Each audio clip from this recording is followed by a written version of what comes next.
All right. Let's get this out of the way first. The thoughts, views, and opinions expressed on Tailboard Talks Firefighter podcast are solely those of the speakers, guests, and host, and do not in any way represent the thoughts or views or opinions of any other employer, partnership, or sponsor. The material and information in this podcast is for general information purposes only and should be used at the listener's discretion. Well, let's start the show. Let's start it off, man. Here we go. Got warmed up. Still feeling a little cobwebby for no good reason. Oh, man, and just these things. It's warmed up because it's 76 degrees in February.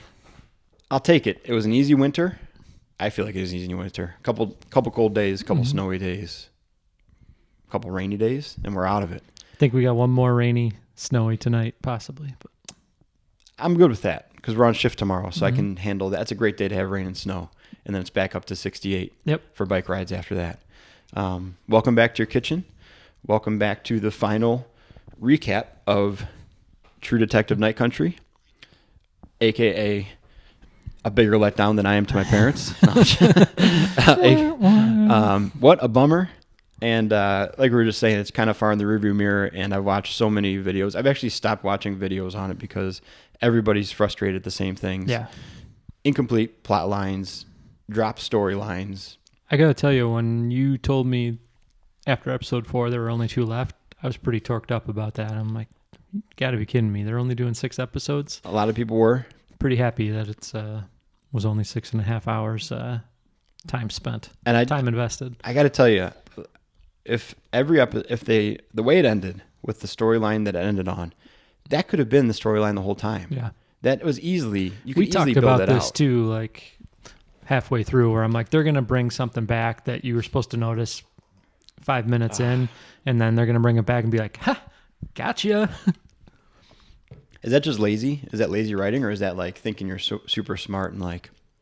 I think it's overconfidence of writing. Of, Okay. being like, wow, they're never going to see this coming. Yeah, because you didn't foreshadow it at all. Right, right. You put one person. I think total, the main character in that climax had like 45 seconds of screen time. Probably, yeah. Maybe. Mm-hmm. And one line. Mm-hmm. And she shook her head, and that was it. Yeah. Super frustrating. Mm-hmm. Even more frustrating. Two more frustrating things.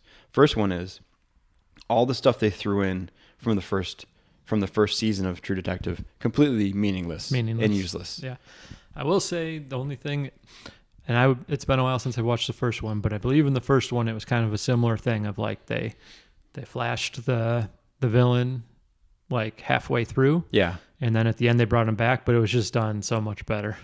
But the villain was connected the whole time through the story they were chasing. Yeah. These people were completely unrifted to everything else they were putting out there. Second most frustrating thing, I think, to a lot of people is that they renewed it for a fifth season now with the same writer as this season. So people are like, well, that's the end of True Detective. Like, I'm not tuning back in for more just fun runarounds. Right. Because people I like to get into the show and like dissect it and watch all the YouTube videos on it and see if you could figure out what crazy plot line that wasn't going to happen might be real. But now people are going to be like, it's not even worth having fun with that anymore because all we're going to do is be frustrated that you're going to be like, oh, and by the way, this was the culprit. Yeah. Yep. So what a bummer. I'm willing to watch the first 3 episodes over again because they were entertaining, but You should move on to, what did I call it? Six Nations? Is that what I said? Is that the rugby show I told you to watch? the Netflix doc, Yeah. is it a series? It's a docuseries. I think it's 8 episodes. Okay. That one's worth it for sure. I'll dig into that one. I always get a little bit intimidated watching those things though. Oh, you will feel lesser about yourself after watching it. That's what I'm for saying. sure. Like they leave me unsettled. Yeah, don't watch it with Katie because she'll be like, eh. Yeah, grouse. Yeah.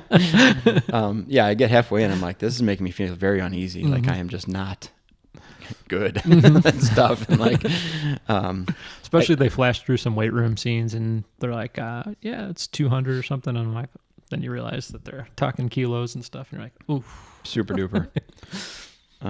Yeah, that's an intimidating lifestyle. Rugby, is it sevens rugby or is it like? No, it's full 15s. Are you learning the rules of rugby now? I have no idea what's going on. I'm learning some stuff. Yeah. I didn't know that your number reflected the position that you played. So like you don't get to pick your number. If you're flyback or whatever, you're number 9. That's wrong. Don't quote that. But whatever position you are is the number that you're assigned. That's so is that that's like in football too though. But is They it have less groupings structured? of numbers, but they relaxed that a little bit. Okay. Hockey, it's all over the place. Yeah, hockey's all over the place. It used to be lower numbers were defensemen. Yeah. And then it went up, and now it's just, I don't know if you get to pick your number or what, but there's 98s and 88s. Yeah. Obviously, and then 2s. That actually fits. That might have been back when it still mattered when Duncan Keith was 2 and Seabrook was 7 or something like Yeah. that. And Kane, Baseball is kind of the same way. Once you got into the 40s, you were probably a relief pitcher. And if you were above that, you were someone who didn't have a good chance of making the roster, but now it kind of bounces all over the place. I forgot. I had something on that front too about rugby and all that stuff. Oh, but that's the mark of a good documentary, right? Right? Is like same with the F1 Drive to Survive one. Mm-hmm. I know zero about that, but I'll watch that documentary, Yep. that series all day long. There's a bike race one called about the Lifetime Grand Prix. It's 8 professional bike races, and there's a point structure and all this like pro race stuff going on inside the race. Don't have to know anything about it because they're building like character stories around it, and you're super entertained by Yeah, by and the this whole is thing. cool because they get into, so it's like 6 nations in in Europe. So you do get a little like the history and culture of each, because I think it's Italy, France, Wales, Scotland, England, and Ireland. So you get a little bit of history in it. Then you get individual breakouts as they kind of like focus on certain players throughout. So All it's entertaining. All right. Well, we'll start it tomorrow. I'm sure you're okay watching it over again. I sure am. I put a question box up days ago, and it said, like, give me your unpopular opinions of the fire service, and got some good answers. The 2 that struck people were about, well, a couple. Mandatory fitness testing, like we should have more of that, which is almost a non-starter of conversation, but it's entertaining. Of course, Joe Galley hit me up immediately about that one. Of course. I'm like, tell that person to send me the blueprint then. I was like, okay. A little chesty. Yep. The other one was about seniority and about how seniority shouldn't count for as much as it does in the fire service. And then I said, well, tell me more about this. And a dozen or so responses came back. People came out of the woodwork that I've never talked to before on social media or through the podcast and wrote paragraphs about their gripes about seniority. I reposted a number of them, but it came down to a couple different camps. And it was the camp of, there was the union side. So Joe Galley hit me up again and felt immediately on the defense of seniority, of like, why wouldn't you put weight on seniority to afford more vacation time and shift picks and stuff like that? Like that's the most natural thing to do. And if you've been around for that long, you deserve to have more benefits essentially than like the brand new person. You have earned benefit. Then there was a side from the top down that was like, yeah, I am a senior person. Sorry, like figure it out. There's also a number of them that said like, yeah, your job as a junior person is to listen to the senior person and learn some stuff before you think like you have all the afforded leniency and ability of a senior person. Yeah. I think that was coming from highly capable senior people. Probably. Or highly incapable senior people that use that as the... Because I said so. Yeah. But then there was a large contingent from the junior membership of various departments who seemed like their biggest issue with seniority was the person who was in a medium to small department who would talk about how good they were, what they did back in the day, low frequency of calls, and they rested on their laurels of that, and they ballooned up in weight and became less engaged, and now they're just sitting back while the junior members are doing their job plus the lazy person's job. Yeah. And they're just the blanket covered recliner compressor at this point. They're the dusty old guy in the recliner. Yeah. So I want to go through some of that because you're a senior person. You're a senior citizen at this point. Ish. Coming up on it. I'm a few years behind you. But I feel the need to defend seniority too, because I feel like we're still relatively engaged. Sure. Right? And I think there's a value to seniority in the fire department. I also see the other side as I worked in small departments of like, this guy is just there. Yeah. Nobody's pushing him out. He's not leaving because there's no pressure on him. It's an easy enough job. He can stay here for 10 years past retirement if he wants to, but he's in the way. And I've also seen it where the higher up in the structure doesn't care or is complacent. That sends a message to the station that they don't have to care. and it just trickles all the way down. But then if something happens, the new guy gets blamed for something. Yeah. And it's like, well, you've been telling me it's not important or I don't have to care since I've been here. Right. Maybe you should have cared and I would have cared a little bit. Mm-hmm. So with all that, where do you want to start? I think you kind of have to separate a little bit in terms of like the vacation picks, salaries, those benefits. I think that within pretty much any career, you need to establish some sort of incentive for longevity. And if there is no carrot dangling like long term, I think it might give some people pause to actually get into that 30-year career. And if you look outside of the fire service, it's the same thing. We don't get bonuses, so it's like we have to have other incentives for staying around for 30 years, and I think that's a good way to incentivize people to stay in a career with longevity is knowing that they will continue to accrue more and more benefits as they go. And, we're in an industry where you'll benefit from that eventually, and you'll probably benefit more, we did not have engineer pay, longevity pay. I think those are kind of the two big paramedic stipends that were attached to pay. We didn't have that stuff when I started, and right before me, we had fewer Kelly days, and so it's like, yes, sometimes it sucks to look at your peers and go, wow, I feel this disparity for somebody who's not doing as much as me. Yeah. But at some point, that guy was in the same shoes as you, but with slightly worse benefits, with slightly less pay. And so I think in ours, to be able to have that established is something to continue to work for and stay in the industry.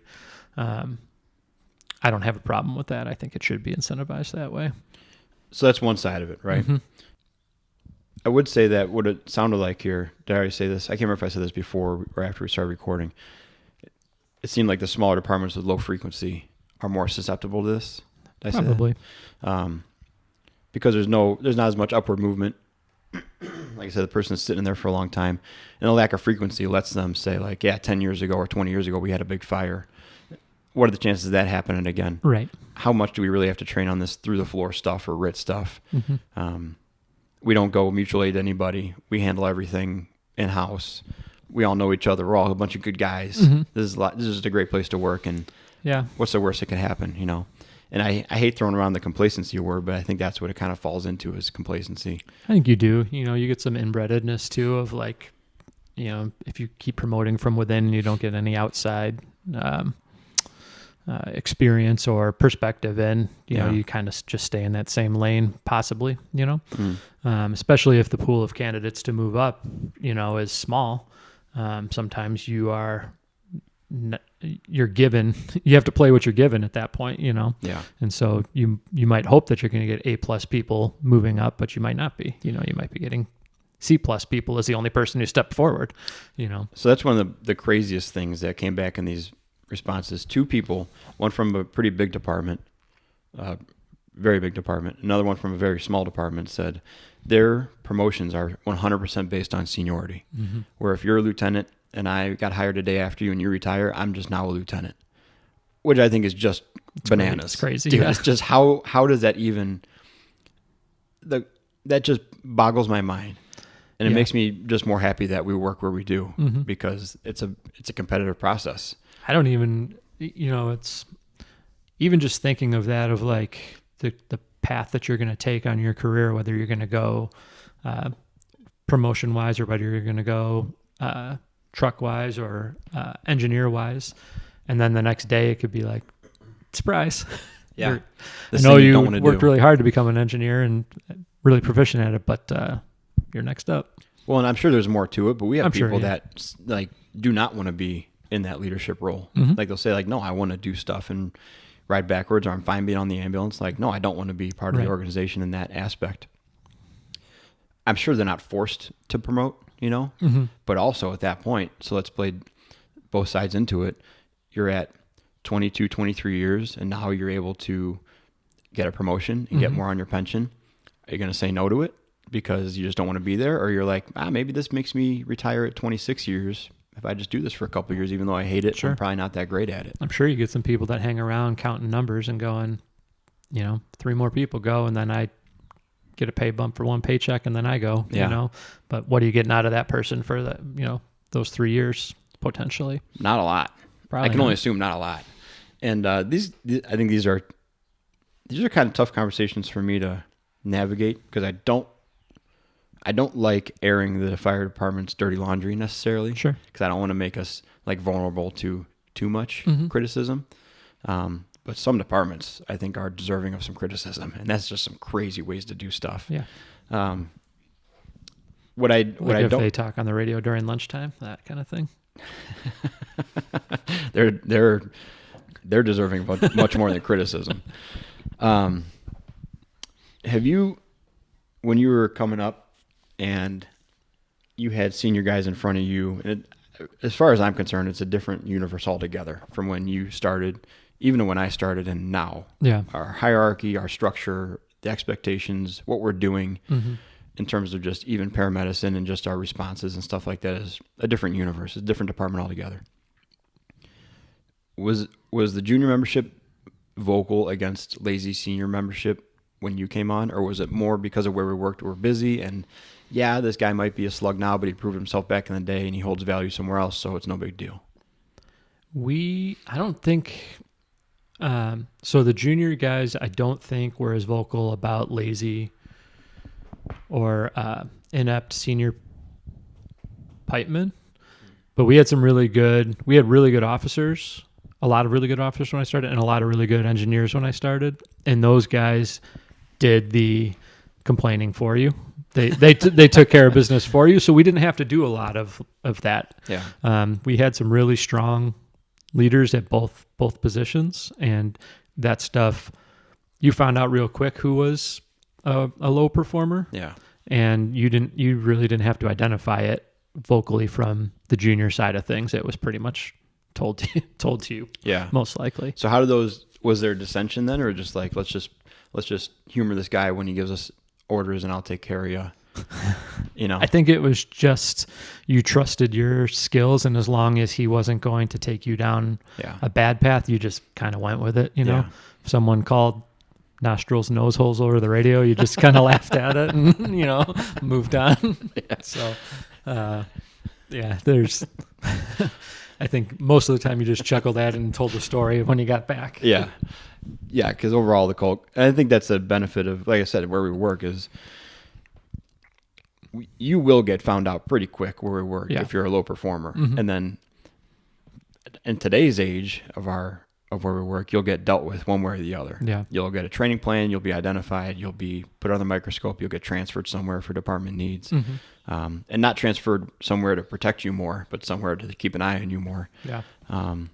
But yeah, in these other departments where it's more like less regulated or smaller, low frequency, you're going on hoping and prayer that like when this stuff goes down that you're still good or you know what's going on. Things with us were a little different too then, in that you could hide a low performer better. We were not a field treatment paramedicine department. We were a load and go. And in order to continue to collect your paramedic stipend at the time, you had to be assigned to an ambulance. So suppression vehicles couldn't collect. So a lot of weak, older, lazy, low performers were ambulance lieutenants. Okay. And there wasn't a lot of treatment in the field. So it was just like load and go. So it was the right answer. Yeah. Yeah. Treat them with diesel. And we had jump companies a lot then. So we had 3-person ambulances a couple times, on at least 2 3-person ambulances every day. And so you could hide an officer there too. Yeah. And we had a lot of guys who suffered for their career being assigned to a lieutenant, basically because they were high performing firefighters and paramedics. So they got to take care of. Probably shouldn't have said that. That person. No, it's. I think it's absolutely true. They, whether it was intentional or unintentional, they took care of the rig and the calls. But that was and picked up the slack, I should say. Yeah, but that was that's then. what I'm talking about. That was then, and I think naturally the process, hopefully, it did in our department. It refines itself, and it's like, well, this isn't acceptable anymore. When I started, there were some super strong, obviously same ones you had, but just a few years later, super strong leaders to the point where I was like, it took me 10 years to feel comfortable approaching promotion, because I was like, I have to imagine myself giving orders to this guy. Yeah. And there's no way I'm doing that, because I don't want to screw up in front of him. Mm-hmm. And I want to make sure I can like defend what I'm doing. And I just don't feel like I'm capable with this strong leadership above me. Yeah. Which I think was good. You know, you basically govern yourself into getting more experience until you're ready. But it also might be my own problem of like, yeah, I probably could have done it a few years earlier. Yeah. And I just didn't work with those people. They're just intimidating, and maybe they would have helped me come up to that level. Like the mentor we always talk about, Dan Wagner. Mm-hmm. Intimidating to work around, because you're like, oh crap, dude. I know I'm doing 98% of it right, but 2% he's going to let me know about, and he's going to be right. But when you work under him, he's like, no, let's get you up to 100%. Mm-hmm. It's all good, man. Like, that's why we're here, is to make this better, you know? So a majority of this, in my opinion, comes back to like, you just control what you can. Yeah. Speaking now to like the smaller departments who are kind of feeling the sacrifice, they're feeling the impact of a lazy person above them. Right. And they're like, well, this guy's junk. I'm going to be impacted by him. Well, I hate that I'm doing his work. Yeah. Here's the thing too. You're not changing that guy. Yeah. You also are not going to have, we're very lucky right now. Our crew, somehow we got high performers across, like at our station right now. We're in a good position. You're not going to have A+ players with your crew all the time. It's going to be a collection of a couple A's, a couple C's, maybe a D, and that's going to change all the time. Yeah. And so you have to understand that, and you have to understand that there's probably not something that a 2-year guy is going to change in a 20-year guy. And so I think that you have to kind of take care of your own property at that point, you know, or your own lawn, and not worry about, you know, how bad that is over there. Unless it gets, and that's just stuff around the station, you know, if he's not helping out with it or whatever. Yeah. If it's something that's actually like detrimental out on calls, right, then yeah, you can discuss that with your officer. But I think there's only so far you can go with that as well, you know, unless it's a really severe case. Well, there's also a little bit of vigilante justice out there. For sure. Where we've heard stories of like the crew has a constant problem with this specific officer or lieutenant, and the crew agrees like, that guy's on an island now. Like, we're going to stop going above and beyond for him because he's not providing any sort of value back to us. And so now things that he should be taken care of aren't going to get taken care of, and he's going to have to answer for that. And he'll probably sell us out. Like, he'll probably come down and be like, my crew is supposed to take care of that. But there's going to be some things that we were legitimately not supposed to take care of that he's going to have to take the heat for. When the chief asks him, why isn't this done? He says, my crew is supposed to take care of it. The chief will say, it's not their job to take care of that. Right. And so you're rolling the dice at that point, and depending on how long you have left with that person, maybe it's a good tactic and maybe not. But you also have to have a group in that vigilante team that is together and agreed on that, which is tough to do also. I haven't experienced that, thankfully, but we've definitely heard stories of that, of like, no, I'm just going to let this guy do his thing now, and he doesn't help. I think what we do now is like, we work with people that will tell you, I'm not mopping the floor as senior member. I'm not mopping the floor. I'm not unloading the dishwasher. I might make coffee once in a while. Luckily, those people who are saying those things are really good at other parts of their job where they hold value. Hopefully. And most of it, the people I'm thinking of. Yeah. And most importantly, the value is on calls and stuff like that. So you're willing to let them slide in the station stuff because you know that on calls they're going to be locked down pretty heavy. There was another point in here that you and I talked about real quick beforehand that I think needs a little bit of clarification, possibly defending. There was a comment that came through that said, the fire service is the only service or industry where seniority doesn't mean getting more out of you, or the time as you get more years on, you don't have to give more or produce more, you know. I can go to it directly just so I stop jamming it up here, but it says, the fire service is the only place where seniority doesn't mean more out of you. I felt defensive about that one because different doesn't mean more. Different means different. And as you climb in seniority, you should be doing different things. But it doesn't mean you're doing less things. They're just not, maybe your hands aren't as dirty. Right. and I'm going through that now, and I think I'm going to go through it more when the transfers come up, is like going to be spending way more time behind the computer and doing admin stuff and organizing stuff, less time getting greasy knuckles. Am I doing less or am I just doing different? Yeah. I think that there's efficiency of it too. I think outside of, I don't agree that statement is unique to the fire department. And I think I used the law firm example. If you think that the major players at the top of a law firm are doing as much work as the peasants, who are trying to in the basement, in the basement filing files away and, working 80 hours a week, like that's the way it is. And if you want to move up, that's the price you pay in the beginning, Is that back to the suck to suck thing? Sucks to suck. Yeah. But, no, so like, the other thing is like, I think once you get to certain points, with seniority, like, especially like in the engineer position, like I think that those guys become kind of an extension of their officer at that point. And there's other leadership stuff that they take on, whether it's, granted to them or earned or whatever it is, but they kind of become what I think is like a good engineer ends up being like the backbone of the operation. Cause if, not that any of the other, ranks don't all play the part together, but the engineer, like they kind of get out and, if they're not doing what they're supposed to do, the whole thing goes awry, take the wrong turn, you can't get water in. It's a pretty individual thing. And, so I do think that their job, does inherit some responsibility and some leadership that isn't promoted, necessarily. And, with that extra leadership, sometimes mopping the floor and, taking out the trash liners isn't always in it anymore, Yeah. I agree with that. We work with a guy now who's got a total of over 30 years on in the fire service, and because he transferred 11 years in. And I will absolutely defend that he doesn't have to mop the floor and do stuff when there's 4 other guys in the station, including me, with roughly 13 less years on in general. Like, no, if he wants to sit at the table and read the paper while we're vacuuming and doing stuff and cleaning up around him, then I'm okay with that. But we're also talking about people doing stuff the right way. We're putting out how we kind of operate and our idealistic approach.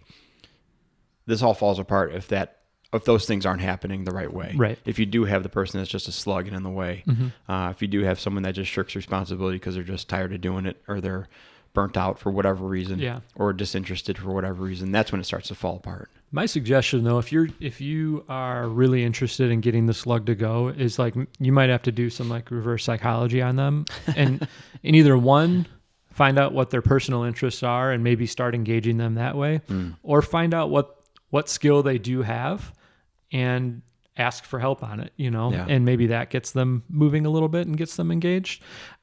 I think that with those people, attacking them, it's never going to work. You're just going to get frustrated, and that's not going to motivate them to be like, you know what? That guy's right. I really need to get out there and do stuff. Yeah. So, if you're a junior guy who's recognizing that and they do have some skills, they're just hidden in there, like pry around a little bit and see if you can engage them. If you don't want that, then that's your problem at this point. You just have a problem with someone working less than you and collecting more money than you, and which is frustrating, but that's the way it's built. Yeah. And it's built for, like you're saying, it's built for the people who are doing it right. Unfortunately, there's always going to be people who aren't doing it right. And I've said that to people as an officer. I've had very candid conversations with people of telling them, like, we know there's this issue going on with you. Give me something good to report, and we're just going to exploit that. Yeah. And I give the same speech when I get to the crew of, like, if you screw up and you think it's going to go somewhere, I need to know immediately, because I can help you through it. It's probably not that bad.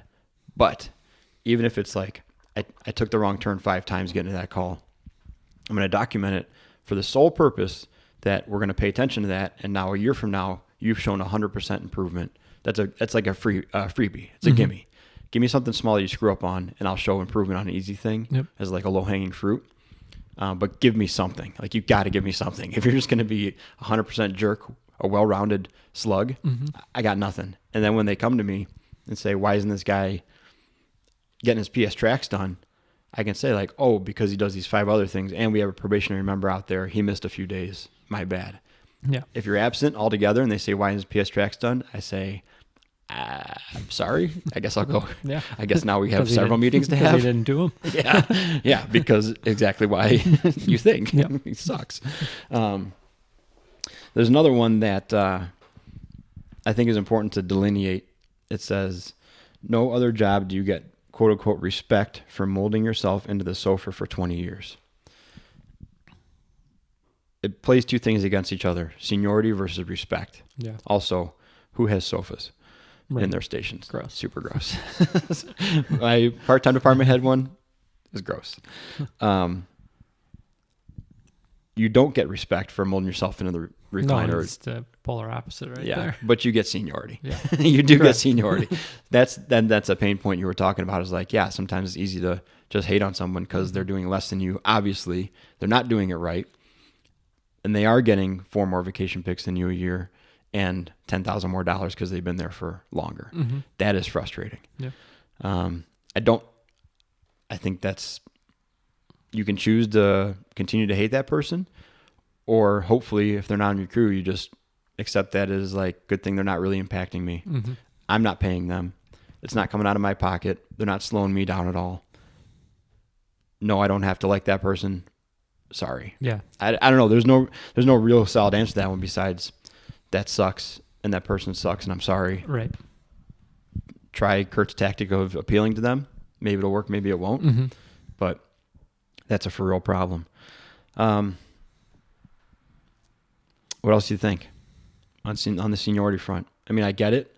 Again, it makes me happy that we work where we do. I mean, it's just a wheel, though. You know, it keeps turning. You're going to be on the top of the seniority at some point in time. Yeah. And someone below you is going to be whining the same way you whined 15 years ago. You know, it's just, it'll benefit you. You know, sometimes it comes sooner, sometimes it comes later. The other thing too is like, I feel like sometimes this happens with the demographic for your department. And so if you're a pretty senior department, you probably hear a little bit less of this, you know, but right now we're probably, would you guess 40% of our people are below 5 years? Close to it. Yeah. You know, that's a lot. That's a mob, you know, and if they chirp enough, you know, then you start hearing those things and they feed on each other and fan the flames a bit, you know? So, but like I said, you know, it eventually you get your turn at the top, you know? Yeah. And it's different, you know, it all depends on when people come and when people go. You know, we had guys that I came on with that came on 2-3 years above me have been engineers since they had 10 years on. It was 18 years for me, you know? So it's like, that's just the cycle. It's the way it goes. I will say it definitely drove home the point of providing value in one way or another. Like, if you're not going to be the most in shape, then please be the best at something else or be good at something else. Mm-hmm. So people don't look at you and just count you off immediately. And we have people like that who aren't in the best of shape, but you're like, yeah, but he's really good at X, Y, Z. Or like, I would definitely count him on for that. I think one of the most unfair people to pick on is like the people who aren't line personnel per se. They're like in the car and they're the shift commander or the battalion chief or whatever. And they're like, that guy's out of shape and overweight and he's telling me to get in better shape. Well, yeah, because he's not doing what you're doing. Like, because he has to listen to 40 babies on the phone every day complain about the schedule. Yeah.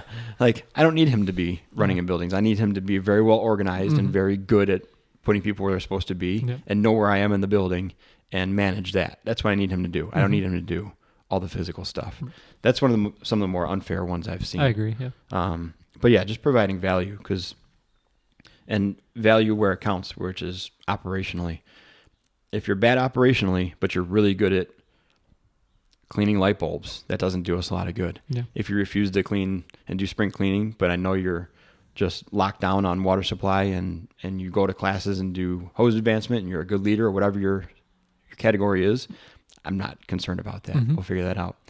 In the same vein, some of the most frustrated I've been working, and I've told you about this before, was like the fish rotting from the head type of deal, where the station captain or the senior person in the station is checked out.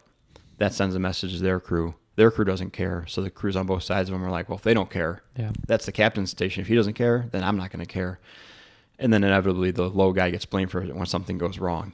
I think the final thing I got was like you said in the beginning, the guy that sucks that just uses because I'm senior or like because I told you so is the approach. Mm-hmm. And especially in our department where you said the numbers of how many people are junior, they're noticing and they're not buying it one step.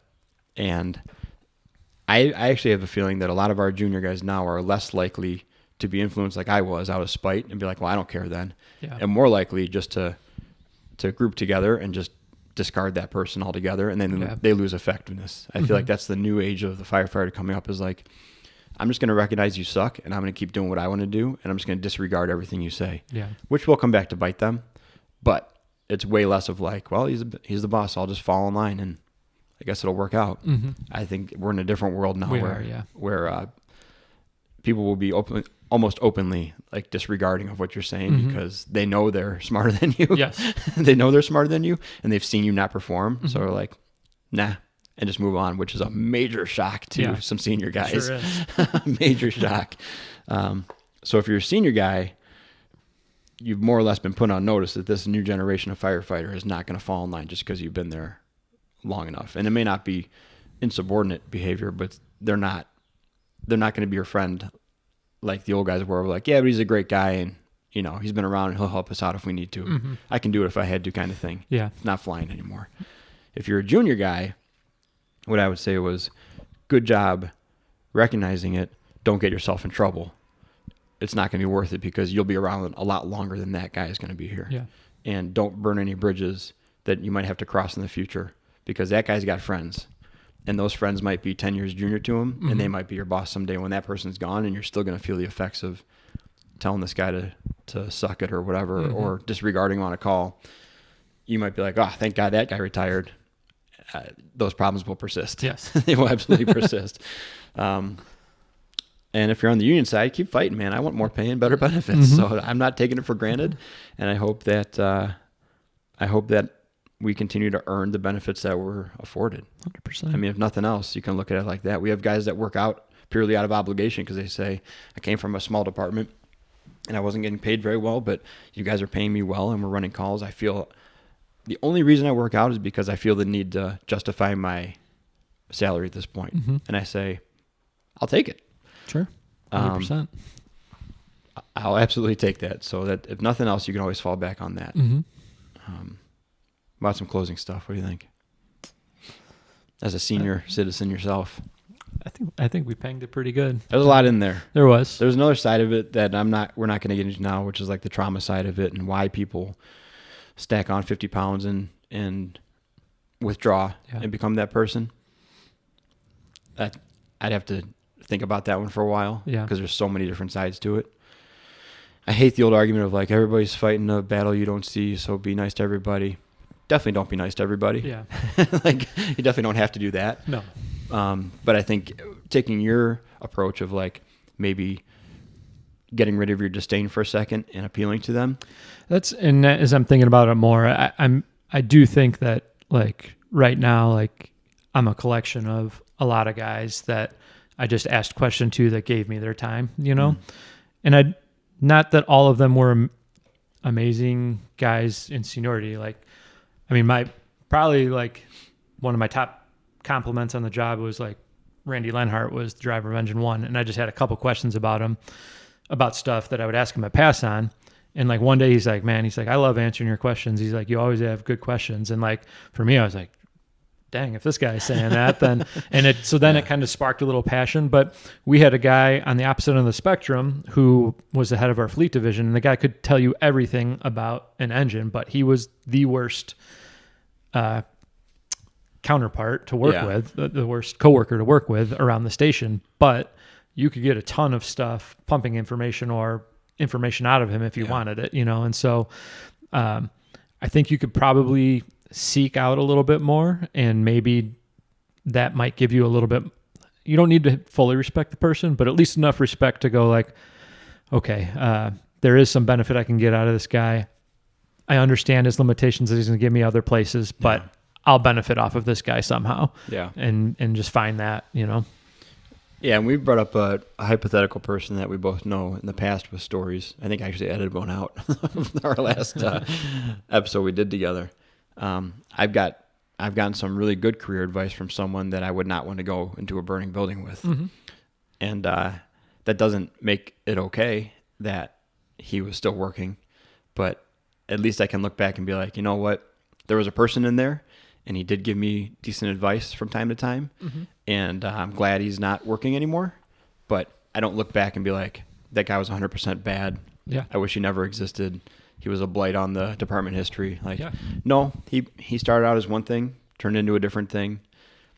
Luckily, I was able to have a decent relationship with him where he gave me some good stuff from the beginning part when he was a different person. Mm-hmm. And then that was a benefit to me. Yeah.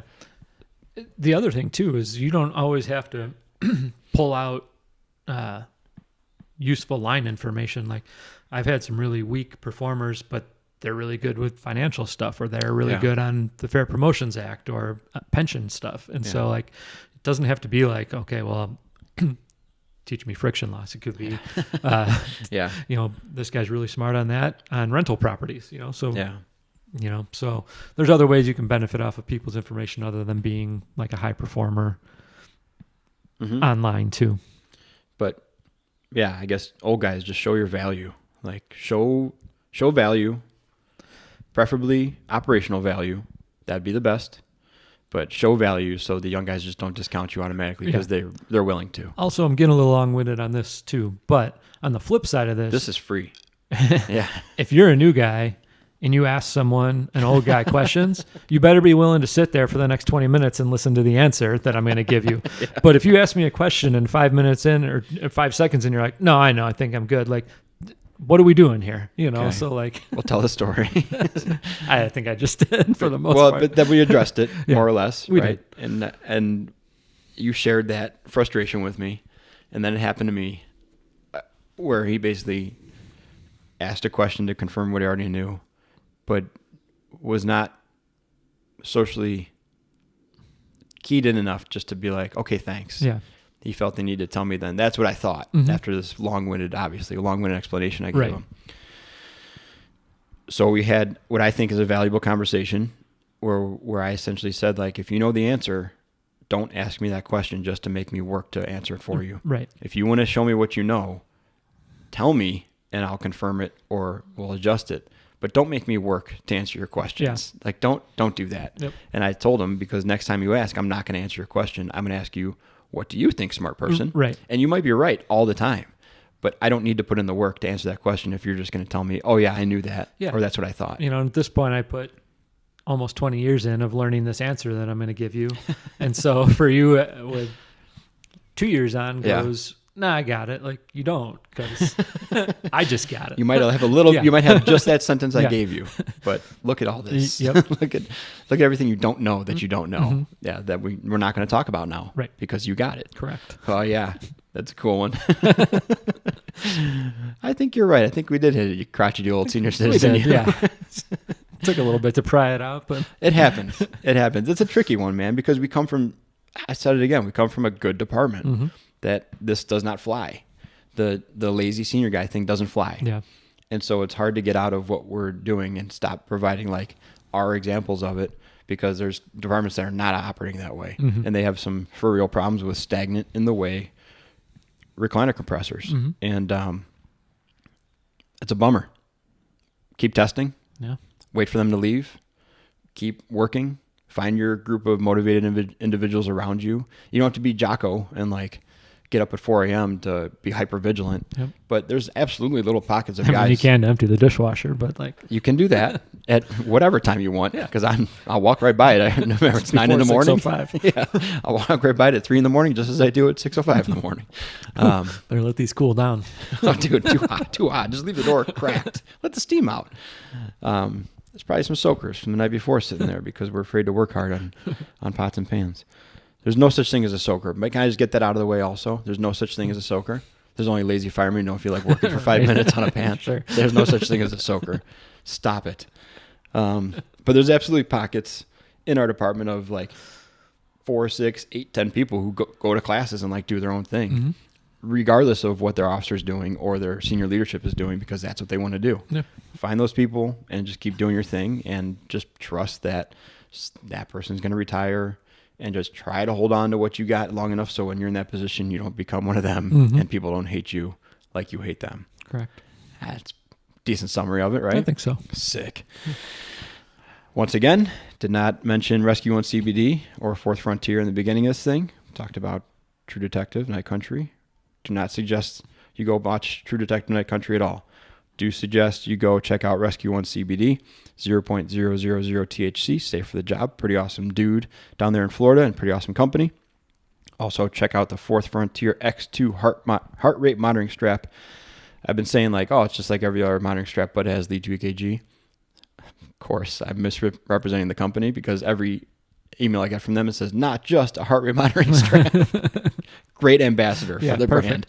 It's not just another heart rate monitoring strap. It has all these things, more than you think, plus lead to EKG, which is pretty dope, I think. I use it. I just used it yesterday in the bike ride, because I think it's cool to be able to see lead to, because I am still just the tiniest bit interested in being a paramedic. It's fading quickly, but I still have an interest. I answered a question box on Instagram the other day. Someone said, based on my restock list, guess what call I was on? Sucked. I missed it completely. Super embarrassed. And I told them, like, I would have really done really good at this like 12 years ago. I would have nailed this thing. And they're like, you mentioned stuff that's not even on the list. I'm like, I thought it was an incomplete list. And the stuff they were giving is not even in our SMOs. Like these drugs they were giving, way big deviation from what we would do. But I was wrong anyways. I was like, man, I suck, dude. I have to make sure that I'm the second person in with the cot when I used to go to the hospital, because I don't know the key code to get in anymore. So they're like, it's the address. I'm like, of where? Of where? Station 1? There's no way it's Station 1's address. All right. Thanks for listening, guys. Thanks for hanging out. Let's all keep working on being more capable and durable, both on the job and away from it, and be a four shifter.